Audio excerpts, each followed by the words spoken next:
What's up, what's up, what's up? It's your man, Chaz Ellis, once again, answering the questions that you asked me. I'm answering them. You listening, I'm answering them. Anyway, make sure you go to the chazzellisproject.com, get involved in some of the discussions we're having, communicate with your boy. Holla, I'm going to type back, boom, like that. Make sure you do that. Also, you can go on there to shop if you want to get the email address. If you want to get access to the live stream of the class, the Ask Chazzellis presents the game plan Atlanta. Also, if you want to get a ticket or whatever. This will show you how to put some of this stuff that I'm talking about into real world situations. So make sure you go ahead and get that access to the live stream. Also, if you want to just make a donation, you want to help your boy keep making these videos, you can do that too. So anyway, I did a video about Dr. Simone Whitmore says that women don't have to give oral to their husbands. It was something like that. You know what I'm talking about. Or you can look it up and you'll see what I'm talking about. Anyway, I did a video about that. And in that video, I talked about how some women are with their second choice. They're with a dude that they didn't necessarily have in mind, didn't necessarily want, but they kind of, I don't like to use the term settle for it, but they kind of settled for it. All right? And because of that, every day of that relationship, every day of that marriage, they feel like they're doing that person a favor just by being there. So they're not going to do a lot of the things that it takes to be in a relationship. Well, men do this thing too, okay? So it goes both ways. It's just a little bit different in the way we do it. Generally with women, the second choice is somebody they're in a really serious relationship with or married to. Usually the second choice is somebody they are in a serious relationship and married to. With guys, it's kind of a little different. You might feel like you're in a serious relationship, but it's like it never moves forward. It's kind of like you might be with this dude for 6 or 7 years or 8 or 9 years and you never get married. You never really move forward in a relationship. Y'all don't buy a house together. Y'all don't, he really don't seem like he really wants to move forward and build anything with you because you're a second choice. You're not really somebody that you ain't really what he wanted. You know what I mean? You might have got pregnant. I'm keeping it real, keeping it real, we're keeping it 100. You might have got pregnant. He might have been down on his luck when y'all met. And he really don't want that future with you because you're a second choice. For a lot of guys, what happens is a woman wants to get married. A lot of women want to get married. Most women want to get married. They want to get married. They want to have that life and that commitment. Now, in reality, they wanted all that stuff from somebody else. But that person, that type of person, continuously would not give that to them. So what they did was they chose you. And you're not really what they wanted, but you were willing to give them the commitment that they wanted. And with some women, they can be grateful for that commitment and they put the commitment above some of the other stuff. And they look at you as a first choice. So it's not a settle. But for some women, they put that commitment, it's kind of like you committed, but you still ain't what I wanted. So I feel like I'm doing you a favor by being married to you. So whenever it comes down to you asking for something or needing something, I really ain't got time for that. So that's kind of how it is on both sides. A lot of times what it is, and it's different for different people. I don't want y'all to feel bad because you might have been somebody's second choice. Just because you're somebody's second choice doesn't say anything negative about you. It really doesn't. Because a lot of times you may be somebody's second choice because they just like something different than you, but you're willing to step up and be in a relationship with them. Are you going to be there for them when they're in a bad situation while somebody else would abandon them? And it may not be nothing wrong with you. It may not be what you look like. It may not be how much money you have. It may not be how intelligent you are. It may be as simple as you may be nice and she like thugs. You may be nice and he likes bitches.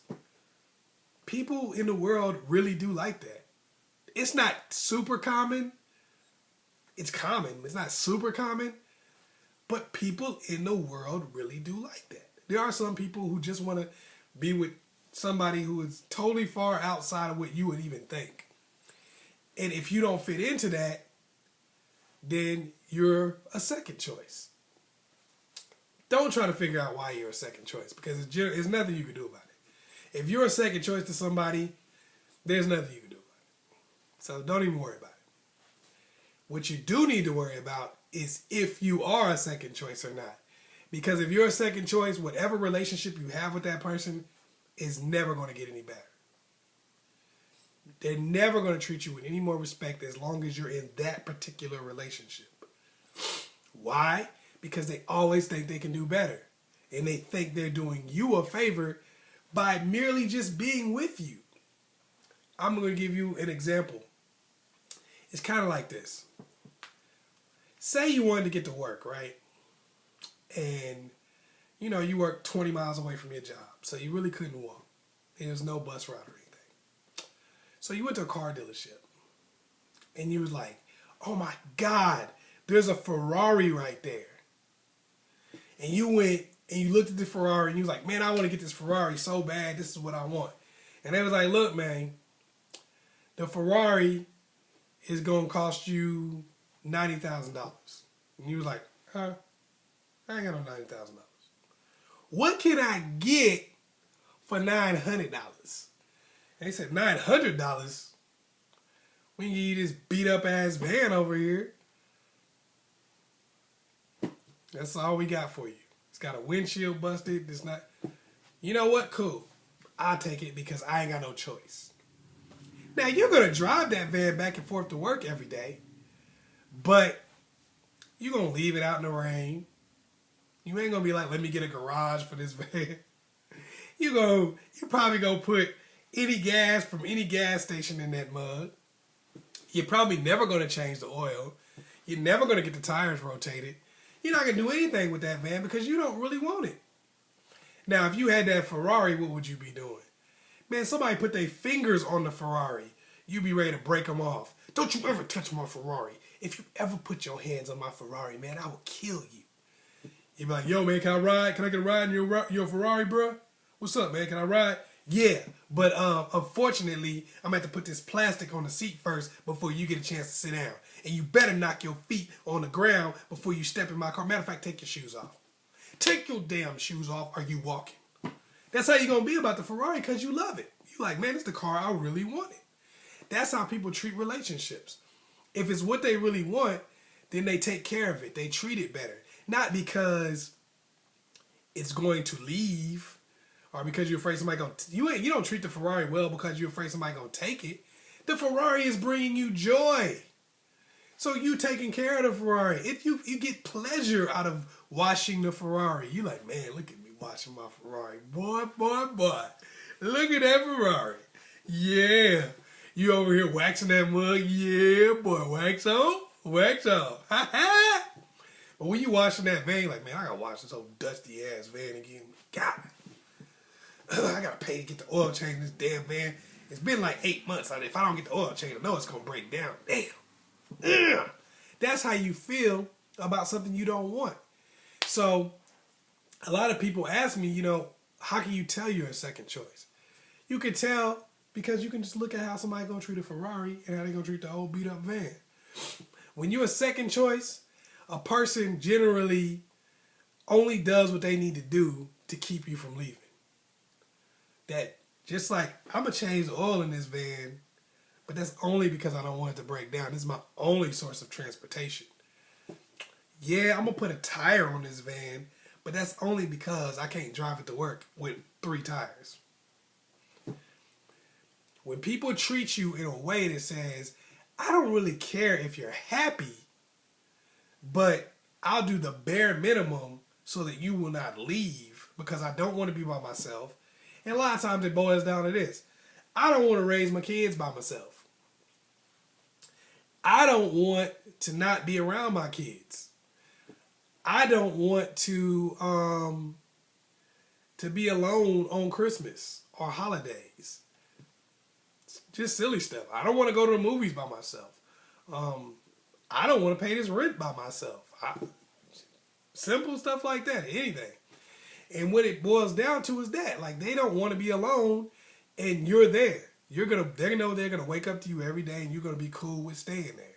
So they're gonna do the bare minimum to make sure that you stay there. A person, when you're their first choice, it's like they do stuff to try to make your life better. A man, when you're a man's first choice, you're gonna see he's gonna be focused on trying to make his career pop. If you got some dude just sitting around lazy, not trying to do nothing, not trying to win, they don't really care that much about you. I don't give a damn what they say. Because if they did, they'd be wanting to give you things. They'd be wanting to do things for you. Like, man, let me try to get this.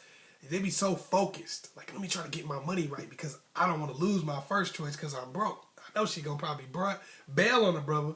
Like, you might even be like, man, all he want to do is work and try to get more money and stuff. And then he feel like he can buy me. Because in his mind as a man, he looks at it like this. If I don't have this money, I'm going to lose this person that's my first choice.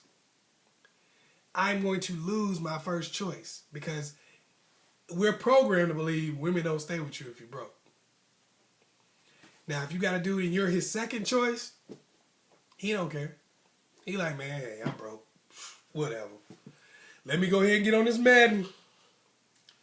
That's how he feel. Because he don't really care that much about being with you.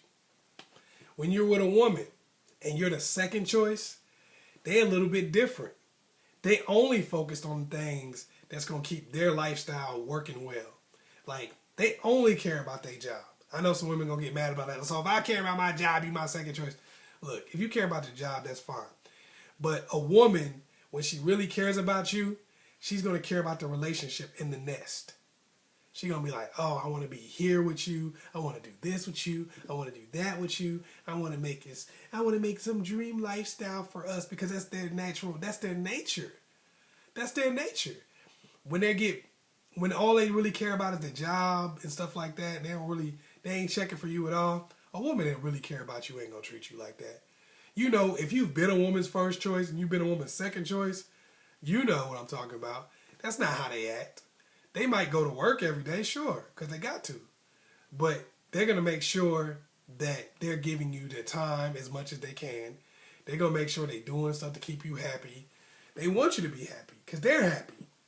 They're going to be bragging out their little buddies. Oh, look, I found my man, my first choice. They might not say the words first choice, but they're going to be talking about, he's everything I wanted. Oh, my God, I love him so much.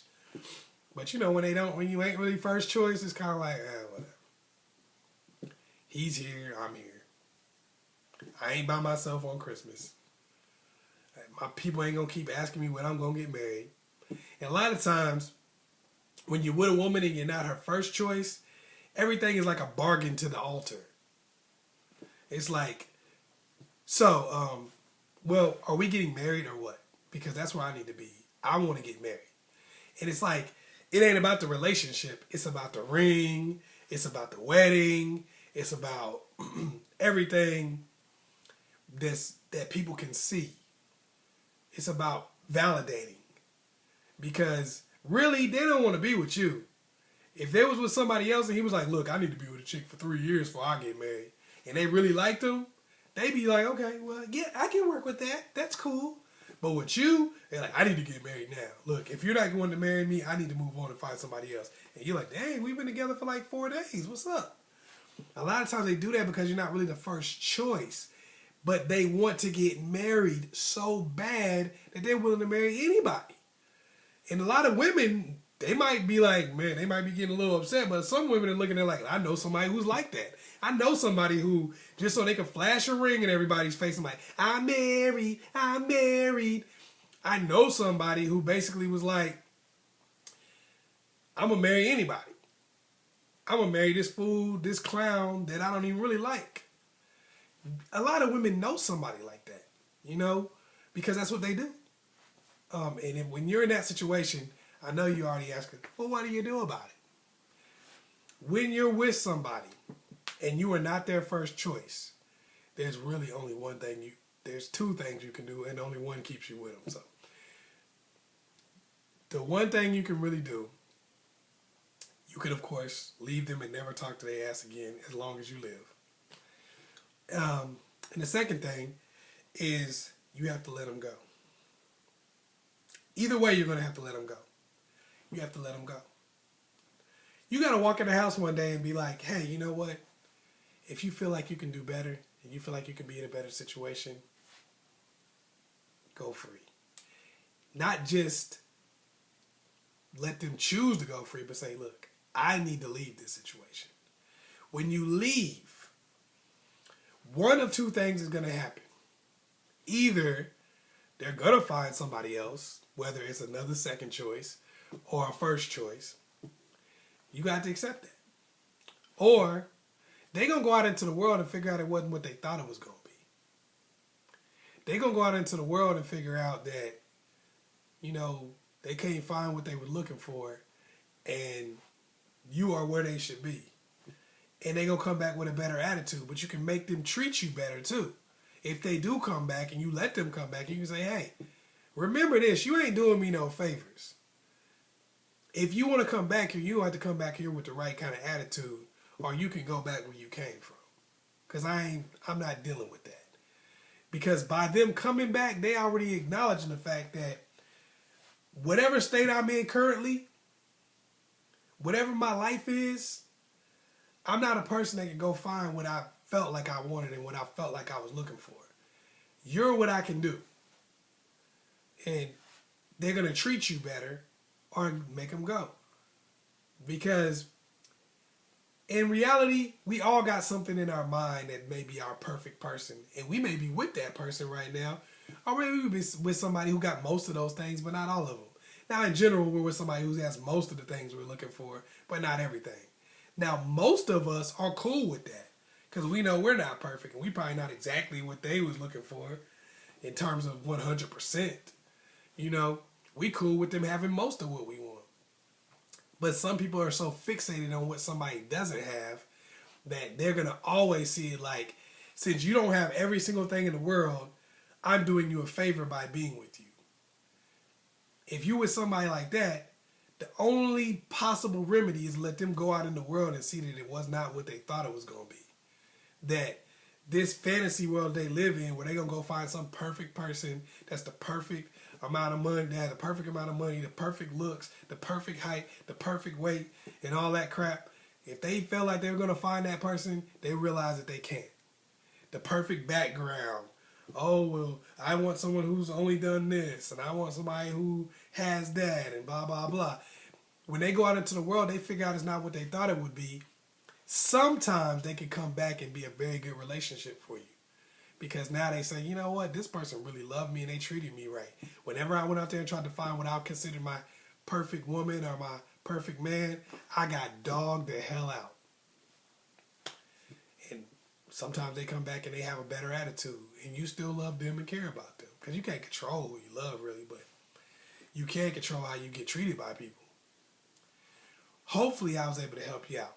Once again, it's your man, Chazzellis, giving you this information. You know how I do. Make sure you go to the askchazzellisproject.com. We got a couple different questions for you to answer. The last one was, would you be in a relationship with somebody who had sex with one of your friends? Check it out.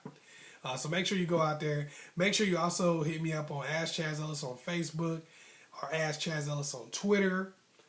Any one of those. Just make sure you hit a brother up.